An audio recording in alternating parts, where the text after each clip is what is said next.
2017 সালে সবচেয়ে জনপ্রিয় গেম ছিল পাবজি, যেটা শুধু কম্পিউটারেই খেলা যেত এবং এর এত জনপ্রিয়তা ছিল যে বিশ্বে সবার মুখেই এই পাবজি গেমটার কথা শোনা যেত। একমাত্র ব্যাটল রয়্যাল গেম হিসেবে পাবজি অনেক সুখ্যাতি অর্জন করেছিল 2017 সালে। আর ফ্রি ফায়ার সৃষ্টি করা গেরিনা কোম্পানি স্থাপিত হয় 2009 সালে। তাদের যাত্রা শুরু হয় সিঙ্গাপুর থেকে। গেরিনার মালিক হচ্ছে ফরেস্ট লি, যিনি একজন অনেক দক্ষ এবং ব্যবসাকে ভালো বোঝার একজন মানুষ। না হলে এই ফ্রি ফায়ার গেমটা হয়তো এতদিনে টিকে থাকতে পারতো না।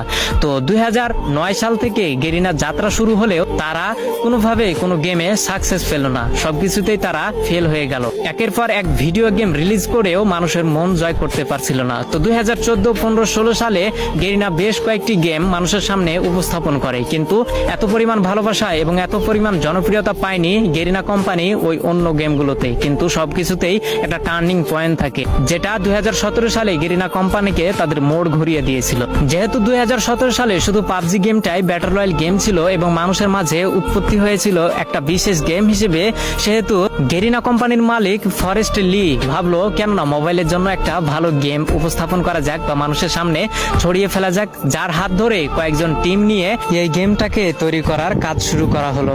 2017 সালে সর্বোচ্চ ব্যবহৃত গেম হচ্ছে পাবজি এবং সবার মাঝে জনপ্রিয়তা পায় পাবজি, কিন্তু কম্পিউটারের মাধ্যমে। ফোনের মাধ্যমে এই পাবজি গেম এতটা জনপ্রিয়তা পায়নি। সেই সুযোগটাকে কাজে লাগিয়েছে গেরিনার কোম্পানির মালিক ফরেস্ট লি তৎক্ষণাৎ ভেবে উঠলো যে মোবাইলের জন্য একটা গেম তৈরি করা যাক, যে গেমটি অনেক কম দামি ফোনেও যেন সাপোর্ট খায়। তো যার জন্য কয়েকটি টিম গঠন করে গেরিনার কোম্পানি ফরেস্ট লি কাজ করা শুরু করলো। 2017 সালের প্রথম দিকে এই ফ্রি ফায়ারটাকে তৈরি করা শুরু করলেও 23 আগস্ট 2017 সালে এই গেমটাকে পুরো বিশ্বে ছড়িয়ে দেয় গেরিনা কোম্পানির মালিক ফরেস্ট লি, যেটি একটি সিঙ্গাপুর কোম্পানি এবং সিঙ্গাপুর থেকে এর হেডকোয়ার্টার এবং পুরো গেমটাকেই পরিচালনা করা হয়। তো 2017 সালে যখন সাধারণ মানুষ সাধারণ ফোনে এই গেমটাকে খেলতে পারতো, তখন পাবজির জনপ্রিয়তা ধীরে ধীরে কমতে শুরু করলো এবং যেহেতু কম দামি ফোনেও ফ্রি ফায়ার গেমটাকে খেলা যেত, যার জন্য সবাই এই ফ্রি ফায়ার গেমে ঢুকে পড়লো। তার দেখা দেখি পাবজিও 1 বছর পরে তাদের মোবাইল ভার্সন বের করলো, কিন্তু অনেকটা দেরি করে ফেলেছিল পাবজি, কারণ সাধারণ মানুষের মনে এই ফ্রি ফায়ারটা অনেকটাই জায়গা করে নিতে পেরেছিল। তো পুরো বিশ্বে ফ্রি ফায়ার গেম এমন এমন রেকর্ড গড়েছে যা হয়তো আগামী বছরে কোনো গেম এই রেকর্ডগুলোকে ভাঙতে পারবে না।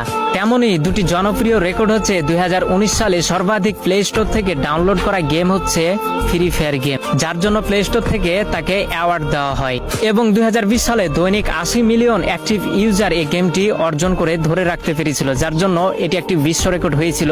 হয়তো আজ পর্যন্ত অথবা পূর্বে অথবা আগামীতে এই রেকর্ডটি ভাঙতে পারবে না কোনো গেম। তো এগুলোই ফ্রি ফায়ারকে জনপ্রিয়তা পাইয়ে দেয়নি, জনপ্রিয়তা পাইয়ে দিয়েছে 2017 সালে এই মোবাইল ভার্সন বের করে।